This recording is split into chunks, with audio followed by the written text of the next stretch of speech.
गुरुर्ब्रह्मा गुरुर्विष्णु गुरुर्देवो महेश्वरः गुरुसाक्षात् परब्रह्म तस्मै श्रीगुरवे नमः।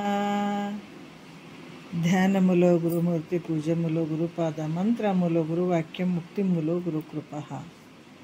ಶ್ರೋತ್ರಿಯ ಬ್ರಹ್ಮನಿಷ್ಠ ಸದ್ಗುರು ಬಸವಾನಂದರ ಪಾದಕಮಲಗಳಿಗೂ ಅವರ ಪ್ರತಿರೂಪದಂತಹ ನಿಜಗುಣಪ್ಪನವರ ಪಾದಕಮಲಗಳಿಗೂ ನನ್ನ ದೀರ್ಘದಂಡ ಪ್ರಣಾಮಗಳನ್ನು ಸಲ್ಲಿಸುತ್ತಾ, ಸದ್ಗುರು ಮಾರ್ಥಂಡ ಸಾಬೈ ಸದ್ಗುರುಗಳ ಪಾದಕಮಲಗಳಿಗೂ ಹಾಗೂ ರಾಯಪ್ಪ ಸದ್ಗುರುಗಳ ಪಾದಕಮಲಗಳಿಗೂ ನನ್ನ ದೀರ್ಘದಂಡ ಪ್ರಣಾಮಗಳನ್ನು ಸಲ್ಲಿಸುತ್ತಾ, ಗುರು ಸ್ವರೂಪರಾದಂಥ ನನ್ನ ಪತಿದೇವರಿಗೂ ಕೂಡ ನನ್ನ ದೀರ್ಘದಂಡ ಪ್ರಣಾಮಗಳನ್ನು ಸಲ್ಲಿಸುತ್ತಾ, ಮನದಲ್ಲಿ ಸ್ಮರಿಸಿಕೊಳ್ಳುತ್ತಾ, ತಮ್ಮೆಲ್ಲರಿಗೂ ವಂದಿಸುತ್ತಾ ಇವತ್ತಿನ ಪರಮಾರ್ಥ ಗೀತೆ ನಡೆದಂತಹ ವಿಚಾರ 8ನೇ ಗತಿ ಶುರುವಾಗ್ಯದ. ಇದರಲ್ಲಿ ಶ್ರೀ ಗುರು ಶಂಭುಲಿಂಗಾಯ ನಮಃ ಅಂತ ಹೇಳಿ ಶುರು ಮಾಡಿದರು ಮಹಾತ್ಮರು. ಈಗ ಸೂತ್ರದಲ್ಲಿ ಇಂತು ಆದಿಯ ಭೂಮಿಕೆಯು ಸಂತಸದಿಂ ಮುಕ್ತಿ ಸಾಧನಂ ನಿಜ ವೈರಾಗ್ಯಂ ತಾನೆಂದು ವರೆದು ಒಲವಿಂದಂ ತಿಳುಪುವೆನು ಈಗಡಿ ಇನ್ನು ಯೋಗ ಕ್ರಮಮಂ ಅಂತ ಹೇಳ್ತಾರೆ. ಮೊದಲೇನು ಈ ಪ್ರಕಾರ ಮೊದಲನೇ ಭೂಮಿಕೆಯಲ್ಲಿ ಮೋಕ್ಷವನ್ನು ಪಡ್ಕೊಳ್ಬೇಕಾದಂತಹ ಪುರುಷನಿಗೆ, ಮೋಕ್ಷವನ್ನು ಹೊಂದಬೇಕನ್ನುವಂಥ ಪುರುಷನಿಗೆ ವೈರಾಗ್ಯದ ವಿಚಾರಗಳನ್ನು ಹೇಳಿದ್ವಿ. ಅದು ಎಂಥ ವೈರಾಗ್ಯ? ವಿಷಯ ಸಹಿತ ತ್ಯಾಗ ರೂಪವಾದಂಥ ವೈರಾಗ್ಯದ ಬಗ್ಗೆ ನಾವು ಹೇಳಿದ್ದೀವಿ. ಈಗ ಗತಿಯಲ್ಲಿ ಯೋಗದ ವಿಚಾರವನ್ನು ಹೇಳ್ತೀವಿ. ಯೋಗಕ್ಕೆ ಎಷ್ಟು ಅಂಗಗಳು ಅದಾವ ಅನ್ನುವಂಥದ್ದು, ಮತ್ತು ಎಷ್ಟು ಪ್ರಕಾರ ಯೋಗ ಎಷ್ಟು ಪ್ರಕಾರ ಅದಾವ, ಮತ್ತು ಯೋಗಕ್ಕೆ ಬೀಜ ರೂಪ ಕಾರ್ಯ ಏನು, ಮತ್ತು ಗುರು ಶಿಷ್ಯರ ಲಕ್ಷಣ ಏನು ನೋಡ್ರಿ. ಆಮೇಲೆ ಜೀವ ಬ್ರಹ್ಮರ ಐಕ್ಯತ್ವ ಆಗುವಂಥದ್ದು, ಮತ್ತು ಈ ಜ್ಞಾನಕ್ಕೆ ಬೀಜ ರೂಪ ಕಾರ್ಯ ಅಂದರೆ ಏನು, ಇವೆಲ್ಲವನ್ನ ಹೇಳ್ತೀನಿ ಅಂತ ಹೇಳ್ತಾರೆ ಗುರುಗಳು. ಎಲ್ಲ ಹೇಳ್ತೀನಿ. ಆದರೆ ಇದು ಸುವಿಚಾರ ಮತ್ತು ಅಸಂಗ ಇವೆರಡು ಭೂಮಿಕೆಗಳನ್ನು ಈ 8ನೇ ಗತಿಯಲ್ಲಿ ಹೇಳ್ತೀವಿ ಅಂತಾರೆ. ಯಾಕಂದರೆ ಈ ಸಪ್ತ ಭೂಮಿಕೆಗಳನ್ನುವಂಥದ್ದು ಆ ಒಂದು ಮುಕ್ತಿಯ ಪಥಕ್ಕೆ ಹೋಗೋಕ್ಕೆ ಇವು ಸಾಧನೆಗಳು. ಯಾಕಂದರೆ ಏನೋ ಒಂದು ವ್ಯಕ್ತಿ ಕೆಲಸ ಮಾಡಬೇಕಾದ್ರೆ ಅದಕ್ಕೊಂದು ಇಚ್ಛಾ ಬೇಕಲ್ಲ, ಅಪೇಕ್ಷೆ ಬೇಕಾಗ್ತದೆ. ಈ ಮುಮುಕ್ಷತ್ವವನ್ನು ಭಾವ ಹೊಂದಿದಂಥವ್ರು ಏನು ಮುಕ್ತಿಯನ್ನು ಪಡ್ಕೊಳ್ಬೇಕನ್ನುವಂಥ ಭಾವ ಇರುವಂಥದ್ದು. ಈ ಸುಖದ ಇಚ್ಛೆ, ಇಂಥ ಶ್ರೇಷ್ಠವಾದಂಥ ಸುಖದ ಇಚ್ಛೆ ಮನಸ್ಸಿನಲ್ಲಿ ಬರಬೇಕಂತಂದ್ರೆ ಇದು ಭಾಳ ಜನ್ಮದ ಪುಣ್ಯ. ಅದಕ್ಕೆ ಈ ಪದೇ ಪದೇ ಯಾಕೆ ಮಹಾತ್ಮರು ಹಿಂಗೆಲ್ಲ ಹೇಳ್ತಾರಂದರೆ, ನೋಡ್ರಿ ಇಷ್ಟೆಲ್ಲ ವಿಷಯಾದಿಗಳು ನಮ್ಮ ಸುತ್ತಮುತ್ತ ಅದಾವ. ಒಂದು ಕ್ಷಣ ಕುಂತು ಕೇಳಬೇಕಂದ್ರೆ ಬಿಡಂಗಿಲ್ಲ, ಅಷ್ಟೊಂದು ಅದಾವು ವಿಷಯಾದಿಗಳು.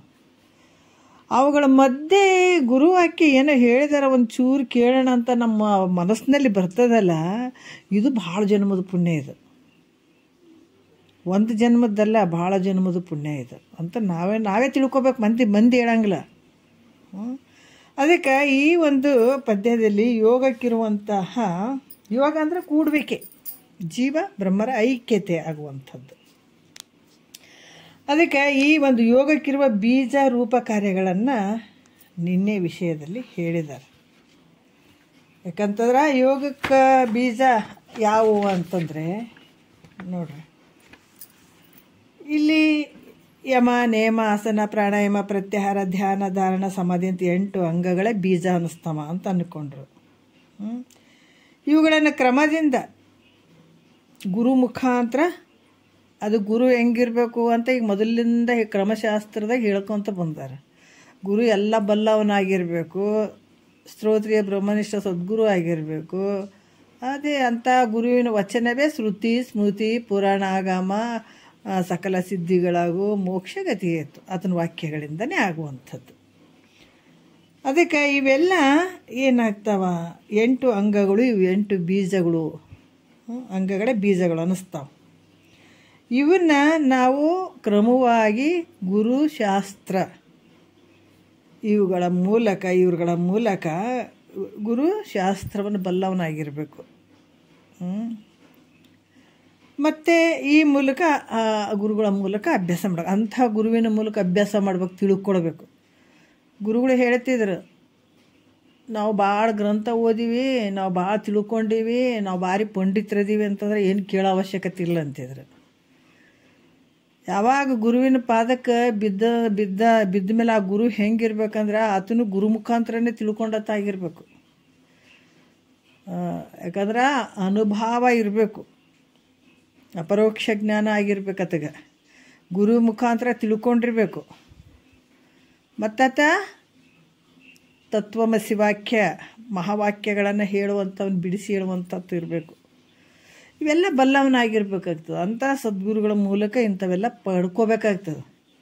ಇಲ್ಲಾಂದ್ರೆ ಸುಮ್ಮನೆ ನಾವು ಓದಿರಿ ಅಲ್ಲೊಂದಿಟ್ಟು ಇಲ್ಲೊಂದಿಟ್ಟು ಕೇಳೋಕೆ ಹೋಗ್ಬಿಡ್ರಿ, ಯಾಕೆ ಹಂಗೆ ಸಾಯಿರಿ ಕೇಳಬೇಡ್ರಿ ಅಂತ. ಯಾಕಂದ್ರೆ ಮತ್ತೆ ಗೊಂದಲಕ್ಕೊಳಗಾಗಿಬಿಡ್ತದೆ ಮನುಷ್ಯ.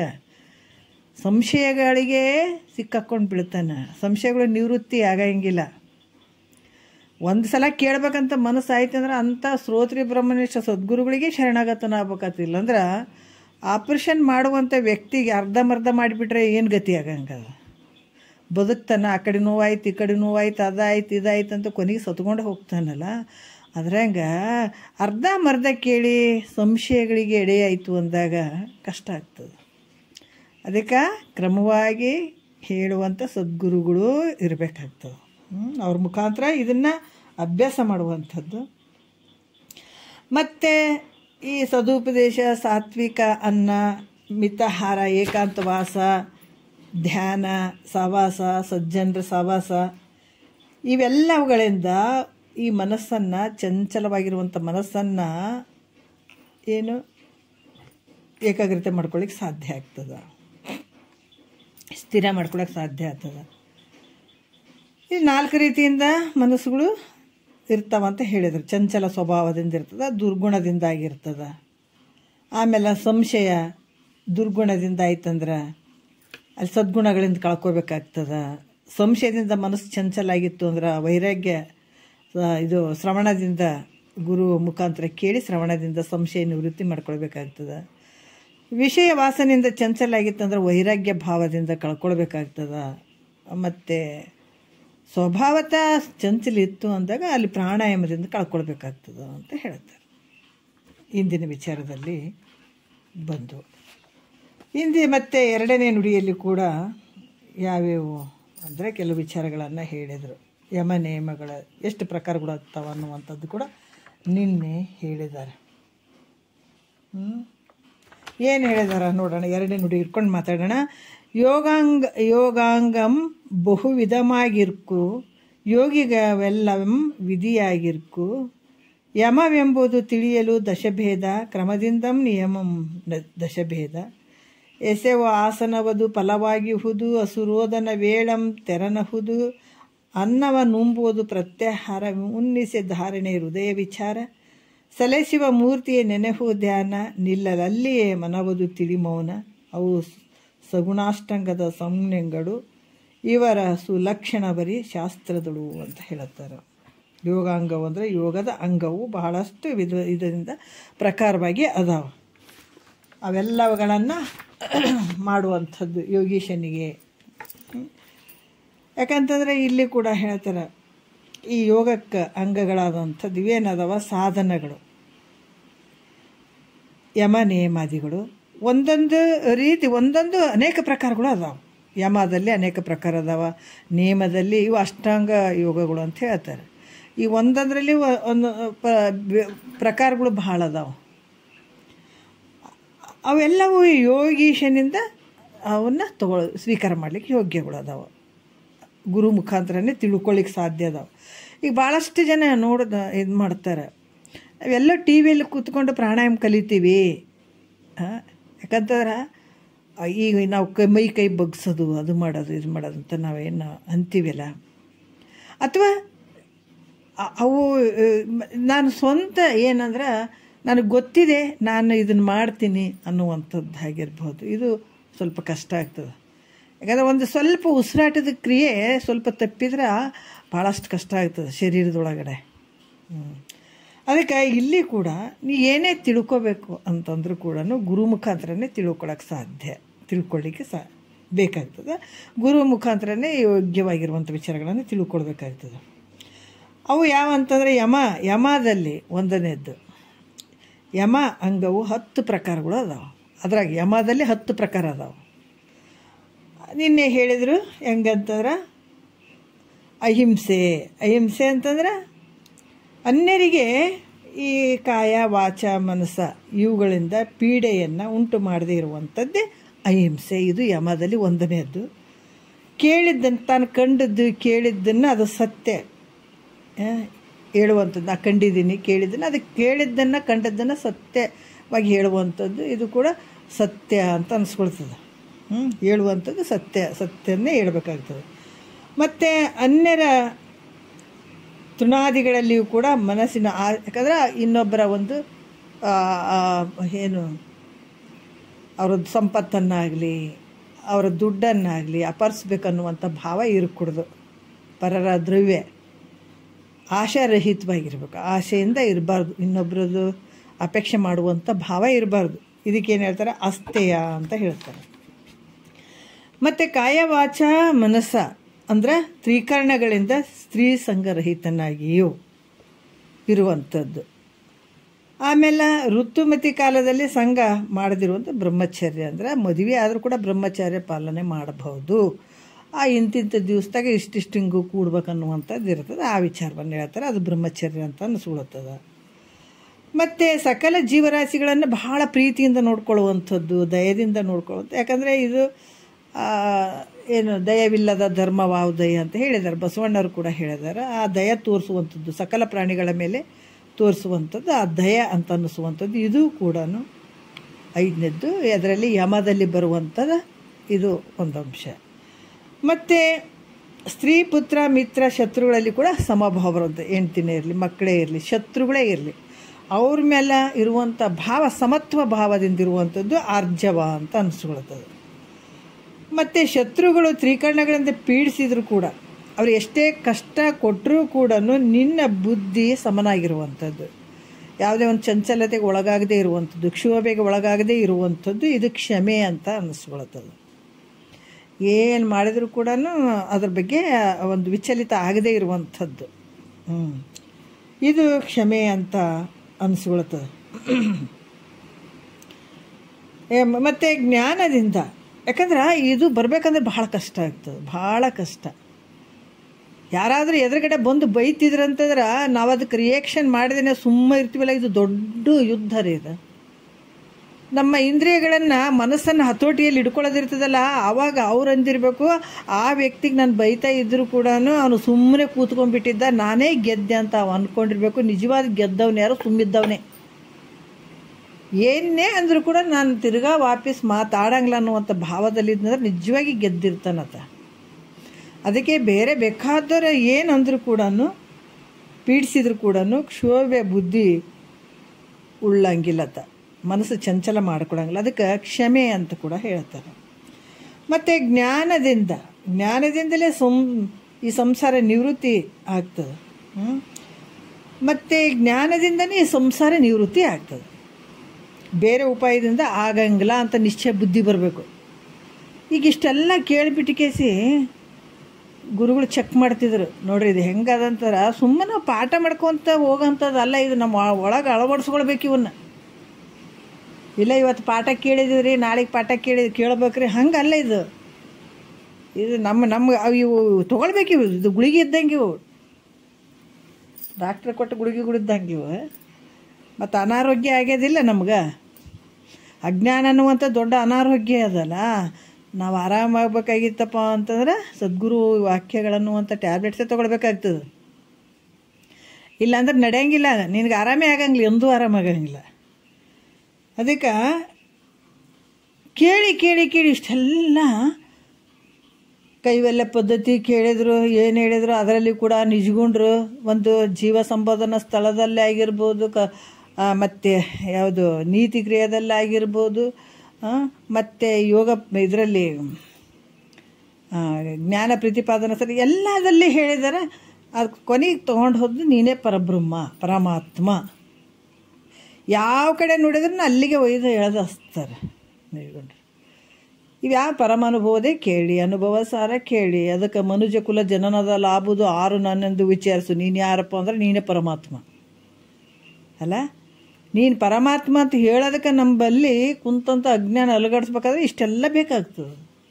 ಅದು ನಾನು ಪರಮಾತ್ಮ ಅನ್ನುವಂಥ ಭಾವ ದುಡಾಗೋದಕ್ಕೆ ಇಷ್ಟೆಲ್ಲ ಬೇಕಾಗ್ತದಲ್ಲ.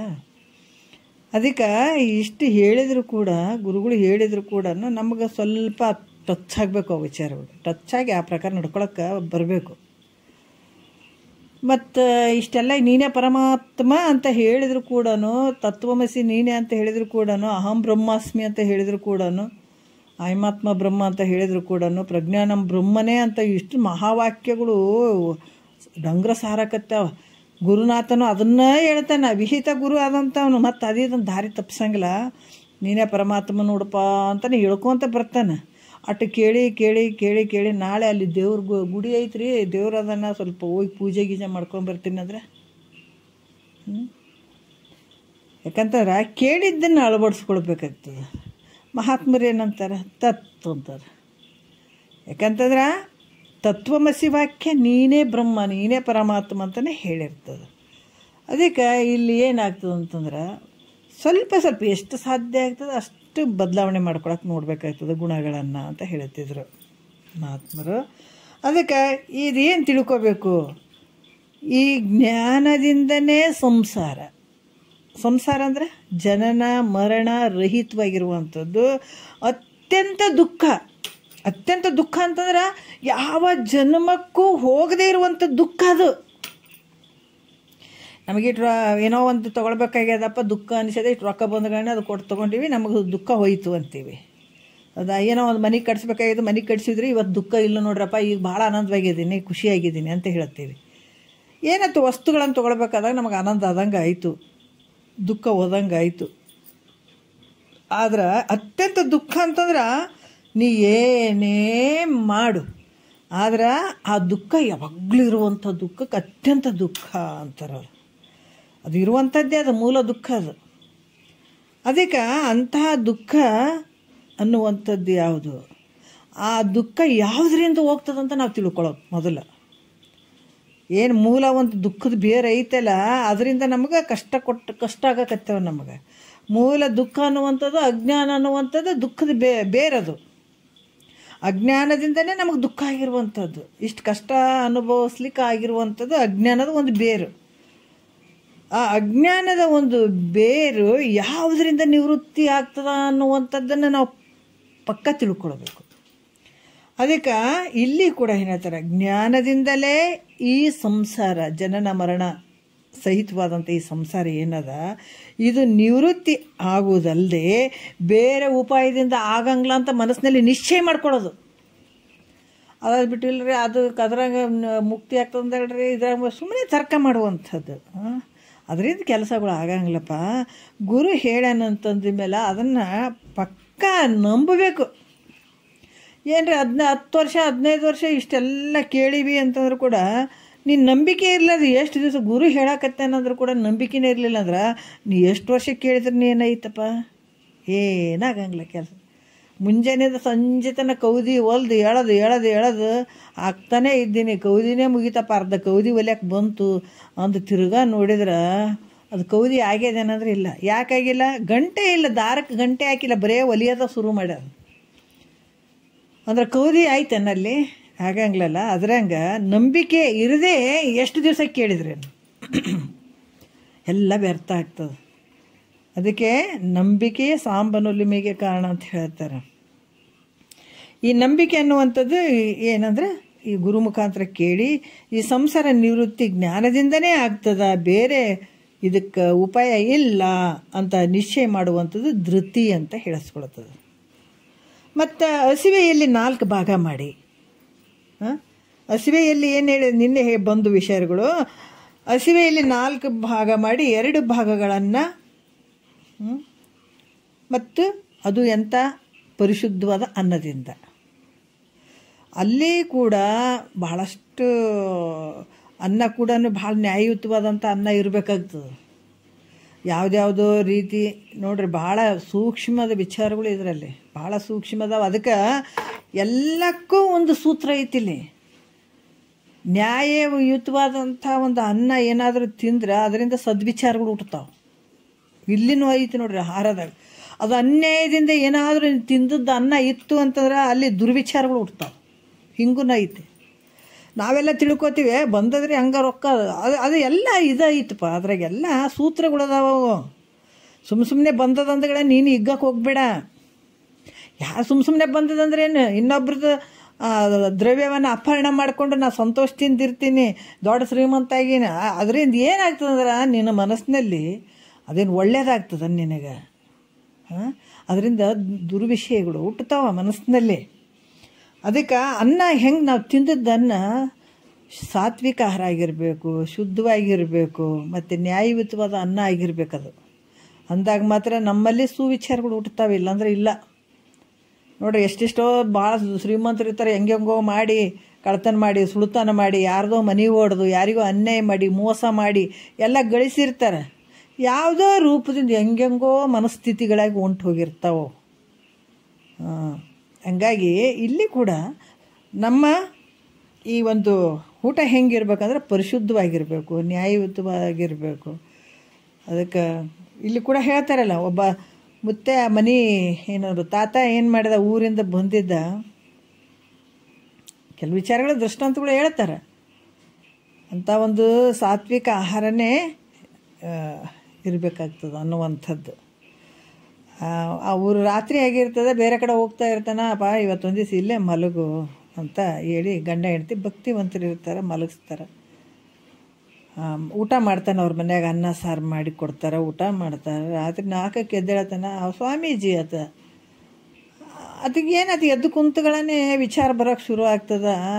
ಹಸು ಅದ, ಆಕಳ ಹಾಲು ಹಿಂಡುತ್ತದ, ಕರು ಐತೆ, ಹಾಲು ಹಿಂಡುತ್ತದಲ್ಲ, ಈ ಹಸುನ ನಮ್ಮ ಮಠಕ್ಕೆ ತೊಗೊಂಡು ಹೋದ್ರೆ ಒಂದಿಷ್ಟು ದಿನ ಹಾಲು ಹಿಂಡ್ಕೊಂಡು ಚಹಾ ಕುಡಿಬೋದಲ್ಲ, ಚಲೋ ಆಗ್ತದ ಅಂತ ಹೇಳಿ ಮನಸ್ಸಿನಾಗ ಬಂತು. 4 ಗಂಟೆಗೆ ಆಕಳನ್ನು ಬಿಚ್ಕೊಂಡು ರೈಟ್ ಅಂತ ಹೊಡ್ಕೊಂಡು ಹೋಗ್ಬಿಟ್ಟ. ನದಿ ದಂಡಿ ತನಕ ಹೋದ. 6 ಗಂಟೆ 6:30 ಆಯಿತು. ಕೂತ್ಕೊಂಡ ಒಂಟಿದಂಗೆ ಮೆಲ್ಲಕ್ಕೆ ಹೊಳಿ ದಾಟಿ ಹೋಗ್ಬೇಕಾಗಿತ್ತದು. ಅಲ್ಲಿ ಹಿಡ್ಕೊಂಡು ಕುಂತ. ಇವರಿಗೆ ಎಚ್ಚರ ಆಯಿತು, ನೋಡ್ತಾರ ಹಸು ಇಲ್ಲ, ಆ ಸ್ವಾಮೀಜಿ ಇಲ್ಲ. ತೋತೋ ಅಂತ ಹೇಳಿಬಿಟ್ಟು ಈ ಕರುನ ತೊಗೊಂಡ್ರು. ಹಿಂದಿಂದ ಓಡೋಕ್ಕೆ ಶುರು ಮಾಡಿದ್ರಿ ಅವರು. ದೂರ ಕಾಣ್ತಿದ್ದ ಈ ಕರುನ ಹಿಡ್ಕೊಂಡು ಹೋದ್ರು. ಯಪ್ಪ ಅವ್ರು ಬಂದುಬಿಟ್ರಲ್ಲ, ಏನು ಹೇಳಲಿ ಅಂತ ಅಂದ್ಕೊಂಡ. ಅಷ್ಟೊತ್ತಿಗೆ ಅವನು ಹೊಟ್ಟೆಗಿರುವಂಥ ಅನ್ನನೂ ಏನಾಗಿತ್ತು, ಕರಿಗೆ ಬಿಟ್ಟಿತ್ತು. ಅವನಿಗೆ ವಿಚಾರ ಹುಟ್ಟಿತ್ತು, ನಾನು ಯಾಕೆ ಇದನ್ನು ಹಸುನ ತೊಗೊಂಡು ಬಂದೆ ಅನ್ನುವಂಥ ವಿಚಾರ ಕಾಡೋಕ್ಕೆ ಶುರುವಾಯಿತು. ಇವರು ಓಡಿ ಹೋದ್ರು. ಅಪ್ಪ ನೀ ಹಸು ನನಗೆ ಕೊಡು ಅಂದ್ರೆ ನಾವು ಕೊಟ್ಬಿಡ್ತಿದ್ದೀವಲ್ಲಪ್ಪ, ನೀ ಯಾಕೆ ಕಳಿವಿಲೆ ತೊಗೊಂಡು ಬಂದು? ಹಸು ಕೇಳಿದ್ದೆ ಅಂದ್ರೆ ನಿನ್ನ ಜೊತೆ, ಅದರ ಹಸುವಿನ ಜೊತೆ ನಾವು ಈ ಕರುನ ಕೊಟ್ಬಿಡ್ತಿದ್ದೀವಿ ಅಂತಂದ್ರೆ ನಾ ಮಾಡಿದ ತಪ್ಪಾಗ್ಯದ. ಅದ್ರ ಒಂದು ವಿಚಾರ ಕೇಳ್ತೀನಿ, ನಿನ್ನೆ ನೀವು ಅನ್ನ ಕೊಟ್ಟಿಲ್ಲ, ಎದ್ರದಿತ್ತದ ಅನ್ನ, ಹೆಂಗಿತ್ತದು, ನೀವು ದುಡ್ದದ್ದು ಅಥವಾ ಏನು ಅಂತ ಕೇಳಿದಾಗ ಅವ್ರ ಮನೆಗೆ ಏನು ಇರಂಗಿಲ್ಲ, ಬಡ್ತಾನೆ ಇರ್ತದೆ ಭಾಳ. ಅಂಗಡಿಯಾಗ ಮಗನಿಗೆ ತೊಗೊಂಡು ಬಾ ಸ್ವಲ್ಪ ಅಕ್ಕಿ ಅಂತ ಕಳಿಸಿರ್ತಾರೆ. ಆ ಹುಡುಗ ಏನು ಮಾಡಿರ್ತದೆ, ಓಸ ಅಂಗಡಿಯಾಗ ಹೋಗಿ ಇದು ಎಷ್ಟು ಕೆ ಜಿ, ಇದು ಹೆಂಗೆ ಕೆ ಜಿ ಅಂತ ಕೇಳಿ ಒಂದೊಂದು ಮುಷ್ಟಿ ಜೋಳಿಗೆ ಹಾಕೊಂಡು ಬಂದು ಮಾಡಿದ್ದ ಅನ್ನ ಅದು ಅಂತ ಹೇಳಿದಾಗ ಆತ ಹೇಳ್ದ, ನೋಡಪ್ಪ ನನ್ನ ಮನಸ್ಸು ಅದಕ್ಕೆ ಹಂಗಾದದ್ದು, ಆ ಮನಸ್ಸು ಆ ಥರ ಭಾವನೆಗಳು ಆ ರೀತಿ ಬರುವಂಗೆ ಮಾಡ್ತು ಅನ್ನುವಂಥ ವಿಚಾರವನ್ನು ಹೇಳ್ತಾರೆ. ಹೇಳೋ ಉದ್ದೇಶ ಏನು ಅಂದ್ರೆ, ನಮ್ಮ ಸಾತ್ವಿಕ ಆಹಾರ, ನ್ಯಾಯಯುತವಾದಂಥ ಆಹಾರ ಇತ್ತಂದ್ರೆ ನಮ್ಮಲ್ಲಿ ಬರುವಂಥ ಗುಣಗಳು ಕೂಡ ಸದ್ವಿಚಾರಗಳು ಬರ್ತಾವ, ಆ ರೂಪವಾಗಿ ಮಾರ್ಪಾಡಾಗ್ತದೆ ನಮ್ಮ ಮನಸ್ಸು ಕೂಡ. ಹಾಗಾಗಿ ಇಲ್ಲಿ ಕೂಡ ಏನು ಹೇಳ್ತಾರೆ, ಪರಿಶುದ್ಧವಾದ ಅನ್ನದಿಂದ 2 ಊಟದಕ್ಕಂದ್ರೆ ಈ ಹಸಿವೆಯಲ್ಲಿ 4 ಭಾಗ ಮಾಡಿ 2 ಭಾಗ ಊಟ ಮಾಡೋದು, ಹೌದಾ. ಆಮೇಲೆ 3ನೇ ಭಾಗ ನೀರು ಕುಡಿಯುವಂಥದ್ದು. ನಾವೇನಾರ ಊಟ ಚಂದ ಇತ್ತಪ್ಪ ಅಂದ್ರೆ ಬರೀ ಹೊಟ್ಟೆ ತುಂಬ ಉಂಡು ಬಿಡ್ತೀವಿ. ಈಗ ನೀರಿಗೆ ಜಾಗ ಬಿಡಂಗಿಲ್ಲ, ಯಾವುದಕ್ಕೂ ಜಾಗ ಬಿಡಂಗಿಲ್ಲ, ಅಷ್ಟು ಉಂಡು ಬಿಡ್ತೀವಿ. ಅದಕ್ಕೆ ಮಹಾತ್ಮರು ಹೇಳ್ತಾರೆ, ನೀವು ಊಟ ಮಾಡಬೇಕಾದ್ರೆ ಹಸಿವೆಯಲ್ಲಿ 4 ಭಾಗ ಮಾಡು, 2 ಭಾಗ ಊಟ ಮಾಡು, 1 ಭಾಗ ನೀರಿಗೆ ಬಿಡು, 1 ಭಾಗ ಗಾಳಿಗೆ ಬಿಡು. ಇದು ಮಿತಾಹಾರ ಅಂತ ಹೇಳಿಸ್ಕೊಳ್ತದ. ಹಿಂಗಿರ್ಬೇಕು ನೀನು, ಇವೆಲ್ಲವನ್ನು ಮಾಡ್ಕೊಳ್ಬೇಕಾದ್ರೆ ಈ ರೀತಿ ಇರು. ಮತ್ತು ಈ ಒಂದು ಮಣ್ಣು ನೀರುಗಳಿಂದ ಈ ಶರೀರದ ಹೊಲಸನ್ನು ತೊಳಿಬೇಕಾದ್ರೆ ಮಣ್ಣು ನೀರು ಮೊದಲೆಲ್ಲ ಮಣ್ಣು ತಿಕ್ತಿದ್ರು ನೋಡಿ. ಏನದು ಯಾವುದೋ ಮಣ್ಣು ಅಂತಿದ್ರಲ್ಲಪ್ಪ, ಅದು ಗೊತ್ತಿಲ್ಲ. ಅದು ಬಿಳಿ ಮಣ್ಣು ಇರ್ತದೆ ನೋಡ್ರಿ, ಆ ಮಣ್ಣು ಹಚ್ಚಿ ಸೌಳು ಅಂತ ಹೇಳ್ತಾರೆ, ಅದನ್ನು ಹಚ್ಚಿ ತೊಗೋತಿದ್ರು. ಆ ರೀತಿಯಿಂದ ನೀರುಗಳಿಂದ ಈ ಶರೀರವನ್ನು ತೊಳೆಯುವಂಥದ್ದು ಬಾಹ್ಯ ಶೌಚ ಅಂತ ಹೇಳ್ತಾರೆ. ಅದಕ್ಕೆ ಶರೀರವನ್ನು ಕ್ಲೀನಾಗಿ ತೊಳ್ಕೊಳ್ಳುವಂಥದ್ದು. ಮತ್ತು ಧ್ಯಾನದಿಂದ ಮನಸ್ಸಿನ ಪಾಪವನ್ನು ಬಿಡುವಂಥದ್ದು. ಯಾಕಂದರೆ ಬಾಹ್ಯದಲ್ಲಿ ಈ ಶರೀರವನ್ನು ಏನೋ ಸಾಬೂನು ಹಚ್ಚಿ ತೊಳಿತೀವಿ, ಮಣ್ಣು ಹಚ್ಚಿ ನೀರು ಹಾಕ್ಕೊಂಡು ಕ್ಲೀನಾಗಿ ತೊಳ್ಕೊಳ್ತೀವಿ, ಬಾಹ್ಯ ಶೌಚ ಅಂತ ಹೇಳ್ತಾರೆ. ಮತ್ತು ಮನಸ್ಸಿನ ಶೌಚ ಹೆಂಗಪ್ಪ, ಮನಸ್ಸನ್ನು ಮತ್ತು ತೊಳ್ಕೊಬೇಕಲ್ಲ, ಮನಸ್ಸನ್ನು ತೊಳಿಬೇಕಾಗ್ತದೆ. ಮನಸ್ಸಿನ ಪಾಪವನ್ನು ಬಿಡಬೇಕಾದ್ರೆ ಧ್ಯಾನದಿಂದ ಈ ಪಾಪವನ್ನು ಬಿಡುವಂಥದಕ್ಕೆ ಅಂತರ್ಶೌಚ ಅಂತ ಹೇಳ್ತಾರೆ. ಇವೆಲ್ಲವೂ ಹೇಳಿದಂಥ 10 ಗುಣಗಳು ಎಲ್ಲಿರ್ತಾವ ಅಂತಂದ್ರೆ ಯಮದಲ್ಲಿರುವಂಥ ವಿಚಾರಗಳು. ಈ ಗುಣಗಳು ಮನುಷ್ಯರನ್ನು ಇವೇನದಾವ 10 ಅಂಶಗಳೇನು ಹೇಳಿದ್ರು, ಈ ರೀತಿ ಮಾಡಿದ್ರೆ ನಿನ್ನಲ್ಲಿರುವಂಥ ದುರ್ಗುಣದಿಂದ ನೀನು ಪಾರಾಗ್ಲಿಕ್ಕೆ ಬರ್ತದೆ, ಹಿಂದಕ್ಕೆ ಬರ್ಲಿಕ್ಕೆ ಆಗ್ತದೆ. ಅಂಥ ದುರ್ಗುಣಗಳಿಂದ ನೀನು ಹಿಂದಿರುಗಿ ಬರಲಿಕ್ಕೆ ಸಾಧ್ಯ ಆಗ್ತದ. ಮತ್ತು ಯಾಕಂದರೆ ಈ ದುರ್ಗುಣಗಳನ್ನು ಹೆಂಗೆ ಕಳ್ಕೋಬೇಕು ಅಂತಂದ್ರೆ ಈ ರೀತಿ ಕೂಡ ಮಾಡಬೇಕು ನೀನು ಅನ್ನುವಂಥದ್ದು. ಈಗೇನು ಇಷ್ಟೊತ್ತನ ಹೇಳಿದರೆ ಹಂಗೆ ಇವನ್ನೆಲ್ಲ ಈ ಪ್ರಕಾರ ನಡ್ಕೊಳ್ಳುವಂಥದ್ದು. ಮತ್ತು ಈಗ ಏನು ಹೇಳ್ತಾರೆ, ಜ್ಞಾನಪರವಾದಂಥ ಯಮದಶಕ ಅಂದರೆ ಜ್ಞಾನದ ಪರವಾಗಿರುವಂಥದ್ದು ಯಮದಲ್ಲಿ 10 ವಿಚಾರಗಳನ್ನು ಹೇಳ್ತಾರೆ ಅವರು. ಏನು ಹೇಳ್ತಾರೆ, ಜ್ಞಾನವಾಗಿ ಪರವಾದಂಥದ್ದು ಆತ್ಮನು ಹೆಂಗದಾನ, ವ್ಯಾಪಕ ಅದಾನ. ನೋಡ್ರಿ, ಇದು ಜ್ಞಾನದಲ್ಲಿ ಹೇಳಿದಂಥದ್ದು ಶ್ರೇಷ್ಠವಾದಂಥ ಯೋಗ ಇದು. ಏನು ಹೇಳ್ತಾರೆ ಅಂದರೆ, ಆತ್ಮನು ವ್ಯಾಪಕನಾದ್ದರಿಂದ ಆತ್ಮ ಹೆಂಗದಾನ, ಪರಿಪೂರ್ಣ ಆಗಿದ್ದಾನೆ, ವ್ಯಾಪಕ ಅದಾನ. ಮತ್ತು ಅದನ್ನು ಹಿಡಿಲಿಕ್ಕೆ, ಅದನ್ನು ಹಿಂಗೆ ಹೊಡೆದ್ರೆ ಛೇದನೆ ಮಾಡಲಿಕ್ಕೆ ಬರ್ತದೇನೋ ಅಂದರೆ ಇಲ್ಲ. ಈ ರೀತಿ ಆತ್ಮ ಪರಿಪೂರ್ಣ ಅದಾನ. ಆತ ಕೈಗೆ ಸಿಗುವವನಲ್ಲ, ಮಾತಿಗೂ ಸಿಗುವವನಲ್ಲ, ಮನಸ್ಸಿಗೂ ಸಿಗುವವನಲ್ಲ, ಆತನ ಛೇದಿಸ್ಲಿಕ್ಕೂ ಬರೋಂಗಿಲ್ಲ. ಈ ರೀತಿ ಯಾರು ತಿಳ್ಕೊಳ್ತಾರಲ್ಲ, ಈ ರೀತಿ ತಿಳಿಯುವಂಥದ್ದು ಅದು ಅಹಿಂಸೆ ಅಂತ ಹೇಳಿಸ್ಕೊಳ್ತದೆ ಜ್ಞಾನದಲ್ಲಿ, ಅಹಿಂಸೆ ಅಂತ. ಇದು ಒಂದು. ಮತ್ತು ಬ್ರಹ್ಮವೇ ಸತ್ಯವಾದದ್ದು, ಬ್ರಹ್ಮವೇ ಸತ್ಯ ಐತೆ ನೋಡ್ರಿ, ಅನ್ಯವಾದದ್ದು ಅಲ್ಲ. ಬೇರೆ ಏನು ದೃಶ್ಯ ಪ್ರಪಂಚಗಳು ಇದೇನು ತೋರ್ತದಲ್ಲ, ಇವು ಯಾವ ಬ್ರಹ್ಮ ಆಗಕ್ಕೆ ಸಾಧ್ಯ ಇಲ್ಲ. ಅದಕ್ಕೆ ಪರಬ್ರಹ್ಮವೇ ಸತ್ಯವಾದಂಥದ್ದು ಅಂತ ಹಿಂಗೆ ಏನು ನಿನ್ನ ಮನಸ್ಸಿನಲ್ಲಿ ತಿಳ್ಕೊತೀಯಲ್ಲ, ಇದು ಸತ್ಯ ಅಂತ ಹೇಳಿಸ್ಕೊಳ್ತದೆ. ಮತ್ತು ಆತ್ಮಸ್ವರೂಪದಲ್ಲಿ ಅನಾತ್ಮ ದೇಹಗಳ ಅಂದರೆ ಆತ್ಮಸ್ವರೂಪದಲ್ಲಿ ಏನು ಪ್ಯೂರ್, ಏನು ಪ್ಯೂರ್, ಈಗ ಸ್ಫಟಿಕಮಣಿ, ಸ್ಫಟಿಕದಲ್ಲಿ ಏನಾರ ಐತೇನೋ ಸ್ವಲ್ಪ ದೊಡ್ಡದು ನೋಡ್ರಿ. ಅದಕ್ಕೆ ಇವಕ್ಕೆಲ್ಲ ಏನಂದ್ರೆ ಸ್ಪೆಷಲ್ ಅದಕ್ಕೆ ಒಂದು ಮಹತ್ವ ಕೊಟ್ಟಿದ್ದಾರೆ ಮಹಾತ್ಮರು. ಯಾಕೆ ಒಂದು ರುದ್ರಾಕ್ಷಿ ಕೊಟ್ಟಾರಂದ್ರೆ ಪಂಚಮುಖದ ರುದ್ರಾಕ್ಷಿ ಇದೆ, ಸದ್ಯೋಜಾತ, ವಾಮದೇವ, ಅಘೋರ, ಈಶಾನ್ಯ, ತತ್ಪುರುಷ ಅಂತ 5 ಮುಖಗಳು ಶಿವನ ಮುಖಗಳು ಅಂತ ಅದರ ಒಂದು ರೂಪವಾಗಿ ಕೊಟ್ಟಿರುವಂಥದ್ದು. ಶಿವನ ಕಣ್ಣಿಂದ ನೀರು ಬಂದಾಗ ಅದು ರುದ್ರಾಕ್ಷಿಯಾಗಿ ಆಯ್ತು ಅನ್ನುವಂಥದ್ದು ಕೆಲವರೆಲ್ಲ ಹೇಳುವಂಥದ್ದು. ಈಗ ಸ್ಫಟಿಕ ಅನ್ನುವಂಥದ್ದು ಯಾಕೆ ಅದಕ್ಕೆ ನಾವು ಬಹಳಷ್ಟು ಬೆಲೆ ಅಂದರೆ ಆತ್ಮಸ್ವರೂಪ ಹಂಗೆ ಇರುವಂಥದ್ದು, ಅದರಲ್ಲಿ ಯಾವ ಕಲ್ಮಶ ಇಲ್ಲ, ಪರಿಶುದ್ಧವಾಗಿರುವಂಥದ್ದು. ಅದನ್ನು ನೋಡಿದರೆ ಆತ್ಮವನ್ನು ನೋಡ್ದಂಗೆ ಸ್ವರೂಪ, ಆ ಥರ ನಿನ್ನ ಸ್ವರೂಪ ಐತೆ ಅಂತ ಹೇಳುವಂಥದ್ದು ಸ್ಫಟಿಕಮಣಿ. ಅದಕ್ಕೆ ಇಲ್ಲಿ ಕೂಡ ಆತ್ಮಸ್ವರೂಪದಲ್ಲಿ ಅನಾತ್ಮ ದೇಹಗಳ ಅಧ್ಯಾಸವನ್ನು ಮಾಡದೇ ಇರುವಂಥದ್ದು. ಅಂದ್ರೆ ಈ ಶರೀರ, ಇಂದ್ರಿಯಗಳು ಇವು ಯಾವ ಆತ್ಮಗಕ್ಕೆ ಸಾಧ್ಯ ಇಲ್ಲ, ಆತ್ಮಸ್ವರೂಪದಲ್ಲಿ ಇವು ಯಾವೂ ಇಲ್ಲ. ಈ ರೀತಿಯಾಗಿ ತಿಳಿಯುವಂಥದ್ದು ಇದು ಅಸ್ಥೇಯ ಅಂತ ಹೇಳಿಸ್ತದೆ.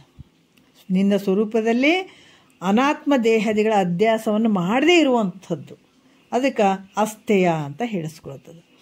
ಮತ್ತು ಬ್ರಹ್ಮ ಸ್ವರೂಪದಲ್ಲಿ ಮನಸ್ಸು ನೋಡ್ರಿ, ಬ್ರಹ್ಮ ಸ್ವರೂಪದಲ್ಲಿಯೇ ಮನಸ್ಸು ಸಂಚಾರ ಮಾಡ್ತಾ ಇತ್ತು ಅಂತಂದಾಗ ಅದಕ್ಕೆ ಏನು ಹೇಳ್ತಾರೆ, ಬ್ರಹ್ಮಚರ್ಯ ಅಂತ ಹೇಳಿಸ್ಕೊಳತ್ತದ.